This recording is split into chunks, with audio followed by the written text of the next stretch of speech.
Assalaamu alaykum warahmatullahi wabarakaatu. Kabajamtoota jaallatamtoota obbolaawwan koo akkam jirtu? Nagaa keessanii jirtu? Jabaattu. Alhamdulillah nullee nagaa jirra. Mabruuk baga Rabbii subhaanahu wa ta'aalaa ji'a ulfaataa ji'a kabajamaa shahri Ramadaan nu ga'e.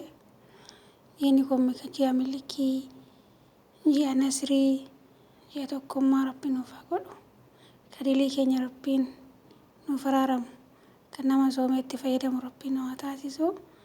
Mabruuk alfi mabruuk isiniin jenna obbolaawwan imaanaa. Alhamdulillahi rabbil aalamiin Rabbii ittiin nu ga'e shukriin isaa ga'u Ramadaana kana warra soomee irraa fayyadamu Rabbiin nu haa godhu. Ramadaan kariim isiniin jenna obbolaawwan koo. Allahu akbar maashaallah tabarakallah rahmaan. Baga Rabbiin hunda keenya iyyuu waliin ittiin nu ga'e.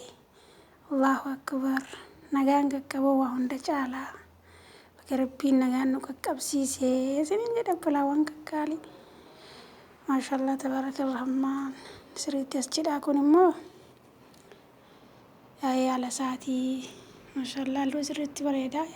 Yaa gaariyoon gadi ba'e kaameraatu gadi jiruuf hin ba'uu dhiise malee. Wallaahi kun immoo mana ishee fuuldura madda tokko jirtu hedduudha as cidha wallaahi. Gibbii keessatti bakka tetteenyaan bareechanii. Allahu akbar maashaallah tabarakallah rahmaan. Alhamdulillahi rabbil aalamiin Rabbii nagaan nu ga'e. Shukriin isaa ga'u maal barbaada Rabbiin nurraa hamdii malee. Waggaa kanaa meeqa jira bara namoo nama meeqatu kiraa deeme.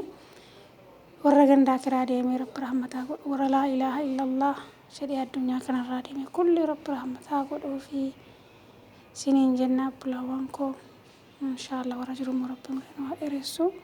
Nu immoo nama naannuma waggaan jiraatee Ramadaana kana qabu Rabbiin nu haa godhu. Rabbiin yaada muraada keenya nu guutee nagaan biyya keenyatti illee nu galcheerra warra waatii maatii isaa faana soomu Rabbiin nu haa taasisu. Rabbiin inshaallah hamtuu nurraa haa qabu, khayrii nutti haa qabu.